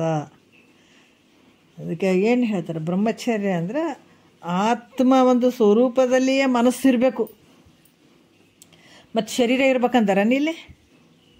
ಯಾಕೆ ಶರೀರ ಅಲ್ಲಿ ಇಲ್ಲಿ ಮಠ ಮತ್ತು ಬೇರೆ ಬೇರೆ ಕಡೆ ಹೋಗಿ ಯಾಕೆ ಇದನ್ನು ಶರೀರ ಹೊತ್ಕೊಂಡು ಶರೀರನ ತೊಗೊಂಡೋಗಿ ಅಲ್ಲಿ ಸಾಧನೆ ಮಾಡಿದ್ರಂದ್ರೆ ಮನ್ಯಾಗ ಕಿರಿಕಿರಿಗಳು ಇರ್ತಾವ, ಇದನ್ನು ಚಿಂತನೆ ಮಾಡೋಕೆ ಅನಾನುಕೂಲ ಆಗ್ತದೆ, ಪ್ರತಿಬಂಧಕಗಳಾಗ್ತಾವೆ, ಅವ್ರ ಕಿರಿಕಿರಿ ಇವ್ರ ಕಿರಿ ಇವೆಲ್ಲ ಕಿರಿಕಿರಿ ಬೇಡ ಅಂತ ಹೇಳ್ಬಿಟ್ಟು ಹೋಗಿ ಒಂದು ಬ್ರಹ್ಮಜ್ಞಾನವನ್ನು ಚಿಂತನೆ ಮಾಡೋಕೆ ಯೋಗ್ಯವಾದಂಥ ಸ್ಥಳವನ್ನು ನೋಡ್ಕೊಂಡು ಹೋದ್ರೆ ಮಹಾತ್ಮರು ಹೊರತಾಗಿ ಮನೆ ಬಿಟ್ಟು ಎಲ್ಲೋ ಸಾಧನೆ ಮಾಡಪ್ಪ ಅಂದ್ಬಿಟ್ಟು ಎಲ್ಲೂ ಇರೋಂಗಿಲ್ಲ, ಹೇಳಂಗಿಲ್ಲ ಅದು. ಅದಕ್ಕೆ ಬ್ರಹ್ಮಚರ್ಯ ಅಂತಂದರೆ ಏನು ಅಂತಂದರೆ ಯಾವತ್ತೂ ಮನಸ್ಸು ಬ್ರಹ್ಮನಲ್ಲಿಯೇ ಇರುವಂಥದ್ದು, ಸಂಚರಿಸುವಂಥದ್ದು, ಅದನ್ನೇ ಯೋಚನೆ ಮಾಡುವ, ಅದನ್ನೇ ಚಿಂತನೆ ಮಾಡುವಂಥದ್ದು, ಬ್ರಹ್ಮವನ್ನೇ ಚಿಂತನೆ ಬ್ರಹ್ಮ ಸ್ವರೂಪದಲ್ಲಿಯೇ ಚಿಂತನೆ ಮಾಡುವಂಥ ಮನಸ್ಸಿಗೆ ಏನು ಹೇಳ್ತಾರೆ ಅವರು, ಆ ಮನಸ್ಸು ಸಂಚರಿಸ್ತಾ ಇದ್ರೆ ಅದಕ್ಕೆ ಬ್ರಹ್ಮಚರ್ಯ ಅಂತ ಹೇಳಿಸ್ಕೊತದ. ಜ್ಞಾನದಲ್ಲಿ ಯಮದ ಒಂದು ಅಂಶಗಳು ನೋಡ್ರಿ, ಯೋಗದಲ್ಲಿ ಯಮ ನೇಮ ಅಂತ ಬರ್ತಾವಲ್ಲ, ಯಮದಲ್ಲಿ ಇರುವಂಥ ಯಮದಶಕವನ್ನು ಹೇಳ್ತಾ ಇದ್ದಾರೆ ಅವರು. ಮತ್ತು ಉಪಾಧಿಗಳಿಂದ ಆತ್ಮನ ಅನೇಕವಾದಂತೆ ಕಂಡು ಬಂದರೂ ಕೂಡ ನೋಡ್ರಿ ಎಷ್ಟು ಅದ್ಭುತ ಅದಾವ ನೋಡ್ರಿ ಇಲ್ಲಿ. ಭಾಳ ಸುಲಭಲ್ಲ. ಉಪಾಧಿಗಳಿಂದ ಆತ್ಮನು ಅನೇಕ ತೋರ್ದಂಗೆ ಆಗ್ತದೆ. ಈ ಕೊಡಗಳಲ್ಲಿ ಎಲ್ಲ ಕೊಡಗಳು ಇಟ್ಟಿವಿ, ಸೂರ್ಯನ ಒಂದು ಪ್ರತಿಬಿಂಬ ಎಲ್ಲ ಕೊಡಗಳಲ್ಲಿ ಬೀಳುತ್ತದೆ. ಆದರೆ ಸೂರ್ಯ ಭಾಳ ಅದಾನೇನು? ಒಬ್ಬವನೇ ಅದಾನ. ಜಗತ್ತಿನಾಗ ಎಲ್ಲರ ನಾಮರೂಪದಿಂದ ಕೂಡಿದಂಥ ಬಂಗಾರಗಳನ್ನು ಎಲ್ಲರೂ ಧರಿಸ್ಕೊಳ್ತೀವಿ. ಇವತ್ತು ಲಾಂಗ್ ಚೈನ್ ಅಂತೀವಿ, ಮುತ್ತು ಅಂತೀವಿ, ಸರ ಅಂತೀವಿ, ಅದ ಅಂತೀವಿ, ಇದು ಅಂತೀವಿ. ಆದರೆ ಬಂಗಾರ ಇರುವಂಥದ್ದು ಒಂದೇ ಇರುವಂಥದ್ದು. ಭಿನ್ನ ಭಿನ್ನದವನ ಬಂಗಾರಗಳು ಒಂದೇ ಇರುವಂಥದ್ದು. ಮಣ್ಣಿನಿಂದ ಮಾಡಿದಂಥ ಮಡಿಕೆಗಳು ಬೇಕಾದಷ್ಟು ಅದಾವ. ನಾಮರೂಪ ನೋಡ್ತೀವಿ, ಮಣ್ಣಿನಿಂದ ಒಂದು ಪಣತೆ ನೋಡ್ತೀವಿ, ಪಾಟ್ ನೋಡ್ತೀವಿ, ಗಡಿಗೆ ನೋಡ್ತೀವಿ, ಕೊಡ ನೋಡ್ತೀವಿ, ಎಲ್ಲ ನೋಡ್ತೀವಿ. ಆದರೆ ಅದ್ರಾಗ ಇರುವಂಥದ್ದು ಮಣ್ಣು ಬೇರೆ ಅದೇನ? ಒಂದೇ ಮಣ್ಣು. ಆ ರೀತಿ ಉಪಾಧಿಗಳಿಂದ ಆತ್ಮನು ಅನೇಕವಾದಂತೆ ಕಂಡು ಬಂದರೂ ಕೂಡ, ಅಂದರೆ ಉದ್ಬೀಜ, ಸ್ವೇದಜ, ಜರಾಯುಜ, ಅಂಡಜ ಅಂತ 4 ಗರ್ಭಗಳಲ್ಲಿ ಜೀವಿಗಳು ಬರ್ತಾವೆ, ನಾನಾ ರೀತಿಯಿಂದ ತೋರ್ತಾವೆ. ಎಲ್ಲರಲ್ಲಿ ಇರುವಂಥ ಒಳಗಿರುವಂಥ ಆತ್ಮಸ್ವರೂಪ ಒಂದೇ, ಬೇರೆ ಬೇರೆ ಐತೇನ? ಶರೀರಗಳು ಬೇರೆ ಅದಾವ, ನಾಮ ಬೇರೆ ಅದ, ರೂಪ ಬೇರೆ ಅದ, ನಾಮ ಬೇರೆ ಅದ. ಒಳಗಡೆ ಇರುವಂಥ ಆತ್ಮ ಒಬ್ಬನೇ ಅದ. ಇಷ್ಟೆಲ್ಲ ಕಂಡು ಬಂದರೂ ಕೂಡ ಒಂದು ಶರೀರದಲ್ಲಿರುವಂಥ ಆತ್ಮ, ನನ್ನಲ್ಲಿರುವಂಥ ಆತ್ಮ ಪರಮಾತ್ಮ ಒಂದೇ ಐತಂತ ಯಾರು ತಿಳ್ಕೊಳತ್ತಾರ, ಈ ಭಾವವೇ ದಯ ಅನ್ನಿಸ್ಕೊಳತ್ತದ. ಒಂದೇ. ನಾಮರೂಪ ತೆಗಿಬೇಕು, ಬಿಸಾಕಬೇಕು, ಅದರ ಒಳಗಡೆ ಇರುವಂಥ ಚೈತನ್ಯ ಎರಡೂ ಒಂದೇ. ನಂದು ಒಳಗಡೆ ಇರುವಂಥ ಆತ್ಮ, ಅಲ್ಲಿರುವಂಥ ಆತ್ಮ ಎರಡೂ ಒಂದೇನೆ. ಹಾಗಾಗಿ ಎಲ್ಲ ನಾನೇ ಇರುವೆನು, ಎಲ್ಲ ಆತ್ಮರು ಸ್ವರೂಪ ನಾನೇ ಇದ್ದೀನಿ ಅನ್ನುವಂಥ ಏನು ಭಾವ ಇರ್ತದೆ, ಅದಕ್ಕೆ ದಯ ಅನ್ನಿಸ್ಕೊಳ್ತದ. ಮತ್ತು ಸರ್ವತ್ರ ಆತ್ಮನು ಸಣ್ಣ ಗಿಡದಾಗ ಬೇರೆ ಅದಾನ, ದೊಡ್ಡ ಆನೆ, ದೊಡ್ಡ ದೊಡ್ಡ ಪ್ರಾಣಿಗಳು ಇರ್ತಾವಲ್ಲ, ಅದ್ರಾಗ ಆತ್ಮ ದೊಡ್ಡವದಾನ. ಸಣ್ಣ ಇರುವೆ ಒಳಗೆ ಸಣ್ಣತದಾನ, ಗಿಡಮರಿಗಳದಾಗ ಬೇರೆ ಅದಾನ, ನಮ್ಮಲ್ಲಿ ಬೇರೆ ಅದಾನ, ಅವ್ರ ಬೆಲ್ಲಿ ಬೇರೆ ಅದಾನ, ಇವನ್ ದೇವತೆಗಳಲ್ಲಿ ಬೇರೆ ಅದಾನ, ಬ್ರಹ್ಮ ವಿಷ್ಣು ಮಹೇಶ್ವರಲ್ಲಿ ಬೇರೆ ಅದಾನ. ಹಿಂಗೇನಾರ ಅದ ಅನ್ನೋ ಆತ್ಮ ಇಲ್ಲ. ಆತ್ಮ ಹೆಚ್ಚು ಕಮ್ಮಿ ಇಲ್ಲದೆ ಸಮನಾಗಿರುವಂಥ ಬುದ್ಧಿ ಏನು ನಮ್ಮ ಹತ್ರ ಬರ್ತದ, ಅದು ಅರ್ಜವ ಅನ್ನಿಸ್ಕೊಳ್ತದ. ಇರುವಂಥ ಆತ್ಮ ಶರೀರ ಉಪಾಧಿಗಳು ದಪ್ಪ ಇರ್ಬೋದು, ಸಣ್ಣ ಇರ್ಬೋದು. ಇಷ್ಟು ಸಣ್ಣ ನರ್ಜ್ ಇರ್ತದಲ್ಲ, ಆ ನರ್ಜಿನಾಗಿರುವಂಥ ಆತ್ಮ ಸ್ವರೂಪ ನಮ್ಮದೇ ಅಂದೇ ಅಂತ ತಿಳ್ಕೊಳ್ಬೇಕು. ಸಮ, ಅದು ಹೆಚ್ಚೂ ಅಲ್ಲ ಕಡಿಮೆನೂ ಅಲ್ಲ, ಸಮನಾಗಿ ಎಲ್ಲರಲ್ಲಿರುವಂಥ ಆತ್ಮ ಪರಮಾತ್ಮ ಹೆಂಗದನ, ಸಮನಾಗಿರುವಂಥವನದನ ಅಂತನ್ನುವಂಥ ಬುದ್ಧಿ ಆರ್ಜವ ಅಂತ ಅನ್ಸ್ಕೊಳ್ತದ. ಈಗ ಆಧ್ಯಾತ್ಮಿಕ, ಆದಿ ಭೌತಿಕ, ಆದಿ ದೈವಿಕ ತ್ರಿತಾಪಗಳು ಅದಾವ. ಈ ತಾಪಗಳು ಅಹಂಕಾರಕ್ಕೆ ಅದಾವ. ಆದ್ರೆ ಈ ತಾಪಗಳು ಎಲ್ಲಿ ಬರ್ತಾವಂದ್ರೆ ನಾನು ಅನ್ನುವಂಥ ಏನು ಭಾವ ಇರ್ತದಲ್ಲ, ಆವಾಗ ಈ ತ್ರಿತಾಪಗಳು ಬರ್ತಾವತ್ತಗ. ಈ ತ್ರಿತಾಪಗಳ ದುಃಖ ನಾನು ಅಂತ ಹೋಗೋವರೆಗೂ ಈ ತಾಪಗಳ ದುಃಖ ಹೋಗಂಗಿಲ್ಲ. ಅದಕ್ಕೆ ಈ ಆಧ್ಯಾತ್ಮಿಕಾದಿ ತಾಪಗಳು ಅಹಂಕಾರಕ್ಕೆ ಅದಾವಲ್ಲ, ಆದರೆ ಸಾಕ್ಷಿಯಾಗಿರುವಂಥವನು, ಅಸಂಗನಾಗಿರುವಂಥವನು ನಾನು, ನನ್ನ ಸ್ವರೂಪ, ಇವು ಯಾವೂ ಇಲ್ಲ. ಯಾಕಂದ್ರೆ ಈ ತ್ರಿತಾಪಗಳು ನನಗಿಲ್ಲ, ನನಗೆ ಸಂಬಂಧನೂ ಇಲ್ಲ ಅಂತ ಯಾರು ಹಿಂಗೆ ತಿಳ್ಕೊಳ್ತಾರೋ ಅದು ಕ್ಷಮೆ ಅಂತ ಅನಿಸ್ಕೊಳ್ತದ. ಮತ್ತು ನಾನು ನೋಡ್ರಿ, ಸಚ್ಚಿದಾನಂದಾತ್ಮನಿದ್ದೇನೆ. ನಾನು ಹೆಂಗಿದ್ದೀನಿ? ಹೋಗುವವನಲ್ಲ, ಬರುವವನಲ್ಲ. ನಾನು ಸಚ್ಚಿದಾನಂದ ಆತ್ಮನಿದ್ದೇನೆ, ಅನ್ಯನಲ್ಲ ಅಂತ ಈ ರೀತಿ ದೃಢ ಬುದ್ಧಿ ಏನು ಬರ್ತದಲ್ಲ, ಅದಕ್ಕೆ ಏನು ಹೇಳ್ತಾರೆ? ಧೈರ್ಯ ಅಂತ ಹೇಳ್ತಾರೆ. ಧೈರ್ಯ ಅಂತ ಅನಿಸ್ಕೊಳ್ತದಲ್ಲ. ಮತ್ತು ಇನ್ನೂ ಒಂದು ಹೇಳ್ತಾರೆ ಅವರು, ಈ ಕಾರ್ಯಕಾರಣ ಪ್ರಪಂಚ ನನ್ನಲ್ಲಿಯೇ ನಾಶ ಆಗ್ತದೆ. ಇದಕ್ಕೆ ಕಾರ್ಯವಾಗಿರುವಂಥದ್ದು ಯಾವುದು? ಜಗತ್ತು. ಈ ಜಗತ್ತಿಗೆ ಕಾರಣ ಆಗಿರುವಂಥದ್ದು ಯಾವುದು? ಅವಿದ್ಯೆ. ಈ ಅವಿದ್ಯೆ ಮತ್ತು ಇದಕ್ಕೆ ಅವಿದ್ಯೆಗೆ ಕಾರಣ ಆಗಿರುವಂಥದ್ದು ಜಗತ್ತು. ಇವೆರಡು ನನ್ನಲ್ಲೇ ತೋರಿ ನನ್ನಲ್ಲೇ ಹುಡುತ್ತಾವ. ಈ ರೀತಿ ಇದಕ್ಕೆಲ್ಲಕ್ಕೂ ಅಧಿಷ್ಠಾನವಾಗಿರುವಂಥದ್ದು ನಾನೇ ಇದ್ದೀನಿ ಅನ್ನುವಂಥ ಭಾವ ಯಾವಾಗ ನಿಶ್ಚಯ ಆಗ್ತದೆ, ಅದು ಮಿತಹಾರ ಅಂತ ಅನಿಸ್ಕೊಳುತ್ತೆ. ಈ ರೀತಿಯಾಗಿ ನಾನು ಶುದ್ಧ ಇದ್ದೀನಿ, ಶುದ್ಧನನ್ನುವಂಥ ಬುದ್ಧಿ ಏನಿರ್ತದ ಅದು ಕೂಡ ಈ ಶೌಚ ಅಂತ ಅನಿಸ್ಕೊಳ್ತದೆ. ಈ ರೀತಿಯಾಗಿ ಜ್ಞಾನದಲ್ಲಿ ಯಮದಲ್ಲಿ ಬರುವಂಥ 10 ಗುಣಗಳು, ಈ ರೀತಿ ಈ ಗುಣಗಳನ್ನು ನೀವು ಮಾಡ್ಕೊಳ್ಬೇಕಾಗ್ತದೆ. ಈ ಜ್ಞಾನದಲ್ಲಿ ಬರುವಂಥ ಯಮದಲ್ಲಿರುವಂಥ 10 ಗುಣಗಳು ಕೂಡ ಇಲ್ಲಿ ಆಗ್ತಾವ ಅಂತ ಹೇಳಿದರು. ಮತ್ತು ಈಗ ನೇಮದ ಬಗ್ಗೆ ಅವರು ಹೇಳ್ತಾರೆ. ನೇಮದ ಬಗ್ಗೆ ಹೇಳಿದ್ರು ಕೂಡ ಅವರು ವಿಶೇಷವಾಗಿ ಹೇಳ್ತಾರೆ. ನೇಮ ಆದರೂ ಕೂಡ 10 ಪ್ರಕಾರ ಅದಾವೆ. ಯಮ, ನೇಮ, ಆಸನ, ಪ್ರಾಣಾಯಾಮ, ಪ್ರತ್ಯಾಹಾರ, ಧ್ಯಾನ, ಧಾರಣ, ಸಮಾಧಿ, ಅಷ್ಟಾಂಗ ಯೋಗಗಳಲ್ಲಿ ಯಮದ ಬಗ್ಗೆ ಹೇಳಿದ್ರು. ಈಗ ನೇಮದ ಬಗ್ಗೆ ಹೇಳ್ತಾರೆ. ಇಲ್ಲಿ ಕೂಡ 10 ಪ್ರಕಾರಗಳು ಅದಾವೆ. ಈಗ ತಪಸ್ಸು ಅಂತಂದ್ರೆ ನೇಮದಲ್ಲಿ ಉಪವಾಸ ಅಂದ್ರೆ ಕೃಚ್ಛ ಚಂದ್ರಾಯಣಾದಿಗಳಿಂದ ಶರೀರವನ್ನು ಒಣಗಿಸುವಂಥ. ಕೃಚ್ಛ ಅಂದ್ರೆ ಈಗ ಈ ಉಪವಾಸ ಮಾಡುವಂಥ ಒಂದು ಇರ್ತದೆ. ಯಾವುದು? ಕೃಚ್ಛ ಚಂದ್ರಾಯಣಾದಿ ಅಂತಂದರೆ ಒಂದು ವ್ರತಗಳು ಇರ್ತಾವೆ. ಈಗ ಈ ಯಾವುದು ಅಂದರೆ ಚಂದ್ರ ಹೆಂಗೆ ವೃದ್ಧಿ ಆಗ್ತಾನೆ. ಈಗ ಸ್ವಲ್ಪ ಇವತ್ತು ಅಮಾವಾಸ್ಯೆ ಮತ್ತು ಈಗ ಬರ್ತಾ ಹುಣ್ಣಿಮೆ ಆದಮೇಲೆ ಚಂದ್ರ ಹಿಂಗೆ ವೃದ್ಧಿ ಆಗ್ತಾ ಬರ್ತಾನೆ ನೋಡ್ರಿ.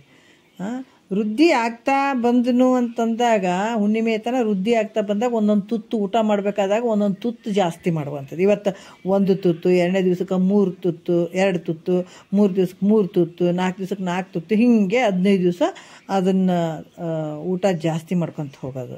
ಹುಣ್ಣಿಮೆ ಬಂತು, ಪೂರ್ಣ ಚಂದ್ರ ಅದ. ಮತ್ತು ಅಲ್ಲಿಂದ ಹೆಂಗೆ ಚಂದ್ರ ಕ್ಷಯ ಆಗ್ತಾ ಬರ್ತಾನೆ ಮತ್ತು ಅಮಾವಾಸ್ಯೆ ತನ ಅಲ್ಲಿ ತನ 15 ದಿವಸ ಒಂದೊಂದು ಊಟ ಕಡಿಮೆ ಮಾಡ್ಕೊತ ಹೋಗೋದು, ಒಂದೊಂದು ತುತ್ತು ಕಡಿಮೆ ಮಾಡ್ತಾ ಹೋಗೋದು. ಈ ರೀತಿಯಿಂದ ಮಾಡೋದರಿಂದ ಶರೀರವನ್ನು ಒಣಗಿಸುವಂಥದ್ದು ಇದು ತಪಸ್ಸು ಅಂತ ಹೇಳಿಸ್ಕೊಳ್ತದೆ. ಇದು ತಪಸ್ಸು, ಇದು ನಿಯಮದಲ್ಲಿರುವಂಥದ್ದು ಒಂದನೇದ್ದು. ಮತ್ತು ತನಗೆ ಎಷ್ಟು ಪ್ರಾಪ್ತಿ ಆಗ್ತದೋ ಅಷ್ಟರಲ್ಲಿ ಪರಿಣಾಮ ಬುದ್ಧಿ ಯಾಕಂದ್ರೆ ಇದು ಕೂಡ ಭಾಳ ವಿಶೇಷ ಅದ. ಯಾಕಂದ್ರೆ ನಮಗೆ ಎಷ್ಟು ಸಿಗ್ತದೆ, ನಮ್ಮಲ್ಲಿ ಎಷ್ಟದ ಅಷ್ಟನ್ನು ತೃಪ್ತಿಯಾಗಿ ನಾವು ಸ್ವೀಕಾರ ಮಾಡಬೇಕಾದಂಥದ್ದು. ಯಾಕಂತಂದ್ರೆ ಮತ್ತೆ ನನಗೆ ಇನ್ನೂ ಜಾಸ್ತಿ ಬೇಕು ಅನ್ನುವಂಥ ಭಾವ ಇರಕೂಡ್ದು. ನಮ್ಮಲ್ಲಿ ಇದ್ದಷ್ಟನ್ನೇ ಅದನ್ನು ಎಷ್ಟು ಪ್ರಾಪ್ತಿ ಆಗ್ತದೆ ಅಷ್ಟರಲ್ಲೇ ತೃಪ್ತಿನಾಗಿರುವಂಥ ಬುದ್ಧಿ, ಅದು ಸಂತೋಷ ಅಂತ ಅನಿಸ್ಕೊಳ್ತದೆ. ಮತ್ತು ಕೆಲವೊಂದು ಏನಂತಂದ್ರೆ ಕೆಲವು ವಿಚಾರಗಳಲ್ಲಿ ವಿಶ್ವಾಸ ಅನ್ನುವಂಥದ್ದು ಆಸ್ತಿಕ್ಯ ಅಂತ ಅನಿಸ್ಕೊಳ್ತದೆ. ಆಮೇಲೆ ನ್ಯಾಯದಿಂದ ಸಂಪಾದಿಸಿದ ಧನವನ್ನು ಸತ್ಪಾತ್ರಕ್ಕೆ ಕೊಡುವಂಥದ್ದು. ನ್ಯಾಯದಿಂದ ಏನು ಸಂಪಾದನೆ ಮಾಡಿರ್ತದ ಆ ಧನವನ್ನು ಸತ್ಪಾತ್ರಕ್ಕೆ ಅದು ವಿನಿಯೋಗಕ್ಕೆ ಮಾಡಲಿಕ್ಕೆ ಕೊಡುವಂಥದ್ದಕ್ಕೆ ದಾನ ಅಂತ ಹೇಳಿಸ್ಕೊಳ್ತದೆ. ಆಮೇಲೆ ರಾಗ ದ್ವೇಷಾದಿಗಳಿಂದ ರಹಿತವಾದಂಥ ಮನಸ್ಸು, ರಾಗ ಮತ್ತು ದ್ವೇಷ ಇವ್ಯಾವು ಇರದೇ ಇರುವಂಥ ಮನಸ್ಸು ಏನಂತಂದ್ರೆ ಈ ಮನಸ್ಸು ಕೆಟ್ಟ ಸುಳ್ಳು ಭಾಷಣಗಳಿಂದ ಇರಬಾರ್ದು, ರಹಿತವಾಗಿರಬೇಕು. ಇದಕ್ಕೆ ವಾಕು ಅಂತ ಹೇಳುವಂಥದ್ದು.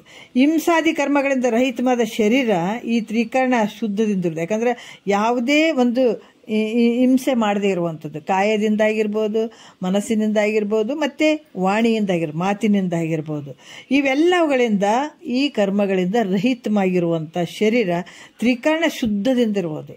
ಇದಕ್ಕೇನು ಹೇಳ್ತಾರೆ? ಈಶ್ವರ ಪೂಜಾ ಅಂತ ಹೇಳ್ತಾರೆ. ಪೂಜೆ ಅಂದರೆ ನೋಡ್ರಿ, ಯಾಕಂದ್ರೆ ನಮ್ಮದು ಒಂದು ಪೂಜೆ ಇದು. ನಾವು ಯಾರಿಗೆ ಇನ್ನೊಬ್ಬರಿಗೆ ಕೆಟ್ಟದ್ದು ಬಯಸ್ತೇ ಇರುವಂಥದ್ದು, ಈ ಮನಸ್ಸಿನಿಂದಾಗಿರ್ಬೋದು, ಶರೀರದಿಂದಾಗಿರ್ಬೋದು, ಮಾತಿನಿಂದಾಗಿರ್ಬೋದು, ಈ ರೀತಿ ಹಿಂಸೆ ಮಾಡುವಂಥ ಭಾವ ಇದು ಇರಬಾರ್ದು. ಅದಕ್ಕೇನು ಹೇಳ್ತಾರೆ? ಶುದ್ಧವಾಗಿರುವಂಥದ್ದು ಇದು ಈಶ್ವರ ಪೂಜನವು ಅಂತ ಕೂಡ ಹೇಳಿಸ್ಕೊಳ್ತದೆ. ಮತ್ತು ಸತ್ಯ ಜ್ಞಾನಾನಂದ ಲಕ್ಷಣವಾದ ಬ್ರಹ್ಮವು ನನ್ನ ಪ್ರತ್ಯೇಗಾತ್ಮ ಸ್ವರೂಪ ಆಗಿರುವಂಥ ತಿಳುವಂಥದ್ದೇ ಸಿದ್ಧಾಂತ ಶ್ರವಣ. ನೋಡ್ರಿ, ಇದು ಸತ್ಯ ಜ್ಞಾನ ಆನಂದದಿಂದ ಕೂಡಿದಂಥದ್ದು. ಈ ಬ್ರಹ್ಮ ಪ್ರತ್ಯೇಗಾತ್ಮ ಸ್ವರೂಪವಾಗಿರುವುದಂಥ ತಿಳಿಯುವಂಥದ್ದು ಏನದ, ನನ್ನ ಪ್ರತ್ಯೇಗಾತ್ಮ ಸ್ವರೂಪನೇ ಸಚ್ಚಿದಾನಂದ ಪರಬ್ರಹ್ಮ ಸ್ವರೂಪ ಅಂತ ಯಾವಾಗ ತಿಳ್ಕೊತೀವಿ ಅದು ಸಿದ್ಧಾಂತ ಶ್ರವಣ ಅಂತ ಹೇಳಿಸ್ಕೊಳ್ತದೆ. ಮತ್ತು ವೈದಿಕ ಲೌಕಿಕ ಮಾರ್ಗದಲ್ಲಿ ನಿಂದ್ಯವಾದ ವರ್ತನದಲ್ಲಿ ಪ್ರೀತಿ ಇಲ್ಲದು. ಯಾಕಂದ್ರೆ ವೈದಿಕದಲ್ಲಿ ಯಾರೇ ಏನೋ ಒಂದು ಚೂರು ಇದು ಆಧ್ಯಾತ್ಮದ ಬಗ್ಗೆ ಹೇಳಿದ್ರೆ ಅಂದ್ರೆ ಅದಕ್ಕೆ ಬರೀ ನಿಂದನೆ ಮಾಡೋದು, ಅದರಿಂದ ಏನಾದ್ರು ಇದರಿಂದ ಏನಾದ್ರು ಇದಕ್ಕೆ ತಿಳ್ಕೊಂಡ್ರೆ ಏನು, ಬರೀ ಯಾವತ್ತೂ ನಿಂದೆ ಮಾಡುವಂಥದ್ದು. ಲೌಕಿಕ ಮಾರ್ಗಗಳಲ್ಲಿ ಕೂಡ ನಿಂದೆ ಮಾಡುವಂಥದ್ದು, ಪ್ರತಿಯೊಂದಕ್ಕೂ ನಿಂದೆ ಮಾಡುವಂಥದ್ದು. ಈ ವರ್ತನದಲ್ಲಿ ಪ್ರೀತಿ ಇಲ್ಲದೆ ಇರುವಂಥದ್ದು. ಇದ್ರಾಗ ಯಾರಾದರೂ ಆ ಥರ ಲೌಕಿಕದಾಗ ಯಾರಿಗೋ ಬೈಯೋದಾರ ಅದು ನಮಗೆ ಮನಸ್ಸಿಲ್ಲ ಅಂತ ಅನ್ನುವಂಥದ್ದು. ವೈದಿಕದಲ್ಲಿ ಯಾರಾದರೂ ಅಂತಿದ್ರೆ ಅದು ಅದ್ರ ಮೇಲೆ ಪ್ರೀತಿ ಇಲ್ಲದೆ ಇರುವಂಥದ್ದು. ಮಾರ್ಗದಲ್ಲಿ ನಿಂದೆ ಮಾತಾಡ್ತಿದ್ರು ಅಂದ್ರೆ ಅದ್ರ ಬಗ್ಗೆ ಆ ಪ್ರೀತಿ ಇರದೇ ಇರುವಂಥದ್ದಕ್ಕೆ ಲಜ್ಜೆ ಅಂತ ಅನಿಸ್ಕೊಳ್ತದೆ. ಮತ್ತು ವೈದಿಕಗಳಲ್ಲಿಯೂ ಶ್ರದ್ಧೆ ಮತಿ ಎನಿಸುವುದು ಅಂದ್ರೆ ಈ ಶ್ರುತಿ ವಾಕ್ಯಗಳು, ಗುರುವಾಕ್ಯಗಳು, ಈ ವೈದಿಕ ವಿಚಾರದಲ್ಲಿ ಏನಿರ್ತಾವ ಅಂತ ಶ್ರದ್ಧೆ ಇಟ್ಟು ಕೇಳುವಂಥದ್ದು, ಅದೇ ಪ್ರಕಾರ ನಡ್ಕೊಳ್ಳುವಂಥದ್ದು. ಇದು ಕೂಡ ಆ ಮತಿ ಅಂತ ಶುದ್ಧ ಶ್ರದ್ಧೆ ಮತಿ ಅಂತ ಅನಿಸ್ಕೊಳ್ತದೆ ಅಂತ ಹೇಳ್ತಾರೆ. ಮತ್ತು ವೇದಗಳಲ್ಲಿ ಹೇಳಿದಂಥದ್ದೇ ಮಂತ್ರಾಭ್ಯಾಸವನ್ನು ಮಾಡುವಂಥದ್ದು. ಬೇರೆ ಬೇರೆ ಏನೋ ಅಂತಲ್ಲ, ವೇದಗಳಲ್ಲಿ ಏನು ಹೇಳಿದಾರೆ ಆ ಮಂತ್ರವನ್ನು ಜಪ ಮಾಡುವಂಥದ್ದು, ಅದಕ್ಕೆ ಜಪ ಅಂತ ಹೇಳಿಸ್ಕೊಳ್ತಾರೆ. ಮಂತ್ರದ ಅಭ್ಯಾಸವನ್ನು ಮಾಡುವಂಥದ್ದಕ್ಕೆ ಜಪ ಅನಿಸ್ಕೊಳ್ತದೆ. ಇದು ಕೂಡ 3 ಪ್ರಕಾರವಾಗಿ ಅದ. ಯಾಕಂದರೆ ಜಪ ಅನ್ನುವಂಥದ್ದು ಈ ಕಾಯ ವಾಚ ಮನಸ್ಸ ಅನ್ನುವಂಥದ್ದು, ಈ ಶರೀರದಿಂದ ಮಾಡಿದಂಥ ಒಂದು ಕರ್ಮ ಏನಿರ್ತದೆ, ಜಪ ಏನಿರ್ತದೆ ಹಿಂಗೆ ಮಾಡುವಂಥದ್ದು. ಇದ್ರಾಗ ಕೂಡ ಉತ್ತಮ ಮಧ್ಯಮ ಕನಿಷ್ಠ ಅಂತ ಬರ್ತದೆ. ಜೋರಾಗಿ ಹೇಳುವಂಥದ್ದು, ಶರೀರದಿಂದ ಮಾಡುವಂಥದ್ದು ಕರ್ಮ ಅದು ಕನಿಷ್ಠ ಆಗ್ತದೆ. ಮತ್ತು ಜೋರಾಗಿ ಹೇಳುವಂಥದ್ದು ಮಧ್ಯಮ ಅನ್ಸ್ಕೊಳ್ತದೆ. ಬರೀ ಮನಸ್ಸಿನಲ್ಲಿ ಹೇಳ್ಕೊವಂಥದ್ದೇ ಶ್ರೇಷ್ಠ ಆಗ್ತದೆ ಇಲ್ಲಿ ಕೂಡ ಜಪ ಮಾಡುವಂಥದ್ದು. ಈ 3 ರೀತಿಯಿಂದ ಹೇಳುವಂಥದ್ದು. ಮತ್ತು ವೇದ ರಹಸ್ಯವನ್ನು ಭಕ್ತಿಯಿಂದ ಅವತರಿಸುವುದೇ ಸ್ವಾಧ್ಯಾಯ ಅಂತ ಹೇಳಿಸ್ಕೊಳ್ತದೆ. ಈ ರಹಸ್ಯವನ್ನು ಭಕ್ತಿಯಿಂದ ಸ್ವೀಕಾರ ಮಾಡುವಂಥದ್ದು ಸ್ವಾಧ್ಯಾಯ ಅಂತ ಅನಿಸ್ತದೆ. ಈ ಪ್ರಕಾರ ನೇಮದಲ್ಲಿ 10 ಭಾಗಗಳು ಇರ್ತವೆ. ಇದೇನು ಮಾಡ್ತದೆ, ಮನುಷ್ಯನನ್ನು ಸದ್ಗುಣಗಳ ಕಡೆಗೆ ತೊಗೊಂಡೋಗ್ತದೆ. ಈ ರೀತಿ ಇರೋದರಿಂದ ಈ ನಿಯಮಗಳಲ್ಲಿರುವಂಥ 10 ವಿಚಾರಗಳನ್ನು ನೋಡೋದ್ರಿಂದ ಏನಾಗ್ತದೆ, ಸದ್ಗುಣಗಳ ಕಡೆಗೆ ತೊಗೊಂಡೋಗ್ತದೆ. ಮತ್ತು ಆಸನಗಳು ಅಂದರೆ 84 ಪ್ರಕಾರ ಅದಾವ ಆಸನಗಳು. ಅವುಗಳಲ್ಲಿ ಕೆಲವು ಮುಖ್ಯವಾದಗಳನ್ನು ಹೇಳ್ತೀವಿ ಅಂತ ಹೇಳ್ತಾರೆ. ಯಾಕಂದರೆ ಇಲ್ಲಿ ಆಸನಗಳ ಬಗ್ಗೆ ಭಾಳಷ್ಟು ಕೆಲವೊಂದು ಇದ್ರಾಗ ಬರ್ಕೊಂಡು ಬಂದಿದ್ದಾರೆ ಯೋಗಗಳದಾಗ. ಯಾಕಂದ್ರೆ ಈ ಕೂತ್ಕೊಳ್ಳುವಂಥದ್ದು, 2 ಪಾದಗಳನ್ನು ಇಟ್ಕೊಂಡು ಕೂತ್ಕೊಳ್ಳುವಂಥದ್ದು, ಮತ್ತು ಕಂಠ, ಶರೀರ, ಶಿರಸ್ಸು, ಶರೀರಗಳನ್ನು ಸಮನಾಗಿ ಕೂಡಲು ಸ್ವಸ್ತಿಕಾಸನ ಅಂತ ಅನ್ನುವಂಥದ್ದು. ಆಮೇಲೆ ಈ ಕೆಲವೊಂದು ವಿಚಾರಗಳನ್ನು ಅವರು ಹೇಳ್ತಾರೆ. ಈ ಗೋಮುಖ ಆಸನ ಅಂತ ಅನ್ನುವಂಥದ್ದು, 2 ತೊಡೆಗಳ ಮೇಲೆ 2 ಪಾದಗಳನ್ನು ಎಡಬಲ ಮಾಗಿರಿಸಿ ಯಾಕಂದರೆ ಹೆಬ್ಬೆರಳುಗಳನ್ನು ನೀಟಾಗಿ ಕೂಡಿಸುವಂಥದ್ದು. ಈ ರೀತಿ ಮಾಡುವಂಥದ್ದು ಅಂದರೆ ಈ ಸರ್ವ ರೋಗವನ್ನು ನಿವೃತ್ತಿ ಮಾಡುವಂಥದ್ದು, ಶರೀರಕ್ಕೆ ಬಂದಂಥ ರೋಗಗಳನ್ನು ನಿವೃತ್ತಿ ಮಾಡ್ಕೊಳ್ಳಿಕ್ಕೆ ಹಲವಾರು ಇದು ಹೇಳ್ತಾರೆ ಅವರು, ಏನೋ ಆಸನಗಳನ್ನು ಹೇಳ್ತಾರೆ. ಈ ರೀತಿಯಾಗಿ ಇಲ್ಲಿ ಕೆಲವೊಂದು ಆಸನಗಳ ಬಗ್ಗೆ ಹೇಳ್ತಾರೆ. ಈ ರೀತಿಯಾಗಿ ತಾವು ಯಾವಾಗ ಇಂಥ ಒಂದು ಸಿದ್ಧಾಸನ, ಗೃಹಸ್ಥರಿಗೆ ಪದ್ಮಾಸನವು ಯೋಗ್ಯ, ಬ್ರಹ್ಮಚಾರಿ ಯತಿಗಳಿಗೆ ಸಿದ್ಧಾಸನವು ಯೋಗ್ಯ, ಉಳಿದವರಿಗೆ ಸುಖಾಸನ ಯೋಗ್ಯ ಅಂತ ತಿಳಿಬೇಕಂತ ಹೇಳ್ತಾರೆ ಅವರು. ನಿನಗೆ ಯಾವ ರೀತಿ ಸುಖ ಮತ್ತು ಧೈರ್ಯ ಪ್ರಾಪ್ತಿ ಆಗ್ತದೆ ಅದೇ ರೀತಿಯಿಂದ ಕೂಡುವಂಥದ್ದು ಯಾವುದು ಸುಖಾಸನ. ಮಾಮೂಲಿ ಹಿಂಗೆ ಚಕ್ಮಕ್ ಹಾಕೊಂಡು ಕೂಡ್ತೀವಲ್ಲ, ಇದು ಸುಖಾಸನ ಅಂತ ಹೇಳ್ತಾರೆ. ಗೃಹಸ್ಥರಿಗೆ ಪದ್ಮಾಸನ ಯೋಗ್ಯ ಅಂತ ಹೇಳ್ತಾರೆ. ಬ್ರಹ್ಮಚಾರಿ ಯತಿಗಳಿಗೆ ಸಿದ್ಧಾಸನ ಯೋಗ್ಯ ಅಂತ ಹೇಳ್ತಾರೆ. ಉಳಿದವರಿಗೆ ಸುಖಾಸನ ಯೋಗ್ಯ ಅಂತ ಕೂಡ ಹೇಳ್ತಾರೆ. ಈ ರೀತಿ ಈ ರೋಗ ನಿವೃತ್ತಿ, ಶರೀರ ಆರೋಗ್ಯವನ್ನು ಮಾಡುವಂಥದ್ದು ಕೆಲವು ಆಸನಗಳು ಇವು ಕೂಡ ಹೇಳ್ತಾರೆ ಅವರು. ಮತ್ತು ಪ್ರಾಣಾಯಾಮ ಕೂಡ ಹೆಂಗದವ ಅಂತಂದ್ರೆ ಅದ್ರ ಬಗ್ಗೆ ಒಂದು ಸ್ವಲ್ಪ ಹೇಳ್ತಾರೆ. ಇದನ್ನು ನಾಳೆ ನೋಡೋಣ. ಪ್ರಾಣಾಯಾಮದ್ದು ಏನಂದರೆ 7 ಪ್ರಕಾರ ಅದಾವ. ಅವನು ಸ್ವಲ್ಪ ಈ ಕುಂಭಕ, ರೇಚಕ ಮತ್ತು ಪೂರಕ ಅಂತನ್ನುವಂಥದ್ದು ಬರ್ತದೆ. ಅದು ಒಂದು ಸ್ವಲ್ಪ ಈ ರೀತಿ ಕೂಡುವಂಥದ್ದು ಇರ್ತದೆ. ಈ ವಿಚಾರಗಳನ್ನು ಮತ್ತೆ ನಾವು ನಾಳೆ ನೋಡೋಣ. ಇವು ಯಮ ನೇಮದಲ್ಲಿ ಬರುವಂಥ ವಿಚಾರಗಳನ್ನು ಹೇಳ್ತಾ ಇದ್ದಾರೆ. ಮತ್ತು ನಾಳೆ ಆಸನ, ಪ್ರಾಣಾಯಾಮ, ಈ ಆಸನಗಳು ಹೇಳ್ತಾ ಇದ್ದಾರೆ. ಯಮ ನೇಮ ಆಸನ ಬಗ್ಗೆ ಹೇಳಕತ್ತಾರೆ. ಹಿಂಗೆ ಆಸನಗಳು ಇರ್ತಾವೆ ಕೂತ್ಕೊಳ್ಳೋಕೆ, ಶರೀರದಿಂದ ಕೂತ್ಕೊಳ್ಳೋಕೆ ಹಿಂಗೆ ಆಸನಗಳು ಇರ್ತಾವೆ. ಇದರಿಂದ ಏನಾಗ್ತದೆ, ರೋಗ ನಿವೃತ್ತಿ ಆಗ್ತದೆ ಅನ್ನುವಂಥ ವಿಚಾರದಲ್ಲಿ ಹೇಳ್ತಾರೆ. ಮತ್ತೆ ನೋಡೋಣ ನಾಳೆ ಏನೇನು ಹೇಳಿದಾರಂತ ಆಸನದಿಂದ ಇಟ್ಕೊಂಡು ನಾವು ಮಾತಾಡೋಣ. 1-2 ಮತ್ತು ಗುರುಗಳು ಪಾದಕ್ಕೆ ಅರ್ಪಿಸಿ ಹರವೋಣ.